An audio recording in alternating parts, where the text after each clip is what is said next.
अस्सलाम वालेकुम।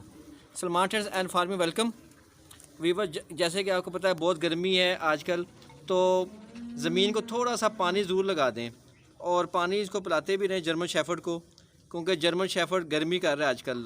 क्योंकि आजकल अजीब सी गर्मी है हबस वाली, तो पानी में इलेक्ट्रोलाइट्स ORS लाजमन दें, क्योंकि बाहर से जब हम इसको वॉक करवा के लाते हैं तो उसके बाद पानी और नमकियात की कमी हो जाती है। तो आजकल लाजमन ये आपने देनी है इसको इलेक्ट्रोलाइट्स और ORS। इससे जर्मन शेफर्ड की सेहत ठीक रहेगी। और उसके अलावा अब जैसे ये डबल कोटेड है तो ये गर्मी भी ज़्यादा करता है। ज़मीन को थोड़ा सा तरोका लगा दें, पानी लगा दें तो ठंडा रहता है ज़रा। उसके बाद नहला लाजमी दें, और नहलाने के लिए मैंने बताया जैसे मेडिकेटेड शैम्पू है, उससे चीचड़ वगैरह टिक्स वगैरह भी ख़त्म हो जाते हैं। और ग़िज़ाएँ आजकल ठंडी देनी है। ये बस 1 महीने की बात है, उसके बाद फिर ठीक हो जाएगा। उसके बाद कोई इतना इशू नहीं है।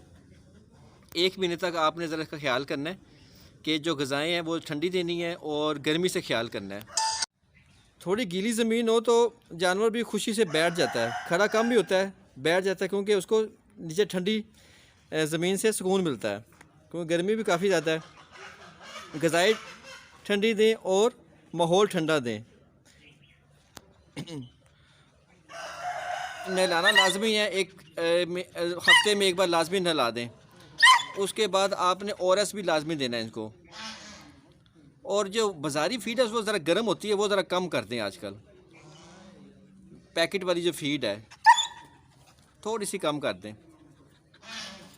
वैसे बेस्ट फीड मैं समझता हूँ कि आधा किलो दूध हो, थोड़ा सा पानी डालें उसके अंदर और 2 रोटियां डाल के दें ना, वो सबसे अच्छी फ़ीड मैं समझता हूँ। ऑर्गेनिक फ़ीड है। फिर चिकन है वो बॉयल करके लाजमन दें, उसकी यखनी और चिकन। बाकी इसको बचाना जिस चीज़ से है ना, वो है मिर्च मसाले। मिर्च मसालों से बचाए। मिर्च मसाले इसकी आंतरें, पेट वगैरह सब ख़राब कर देता है और बहुत सख्त किस्म की इन्फेक्शन कर देता है, डायरिया कर देता है, वॉमिटिंग कर देता है। तो कोशिश करें कि इस मिर्च मसालों से बचाएं। ये नहीं कि घर में जो चीज़ पकी है वो आगे डाल दी, नहीं। मिर्च मसालों बगैर चाहे सब्ज़ी दें, तरकारी दें बॉयल करके, कीमा दें बॉयल करके, लेकिन मिर्च मसालों के बगैर। थोड़ा सा जैसे दालचीनी हो गई, थोड़ी सी हल्दी, लहसुन, अदरक वगैरह, ज़ीरा वगैरह डाल देंगे, उससे ज़रा हर्बल का काम देगा। वो ज़रूर कर दें यखनी में डाल के, सेहत ठीक रहेगी, ताकत में रहेगी, जान रहेगी।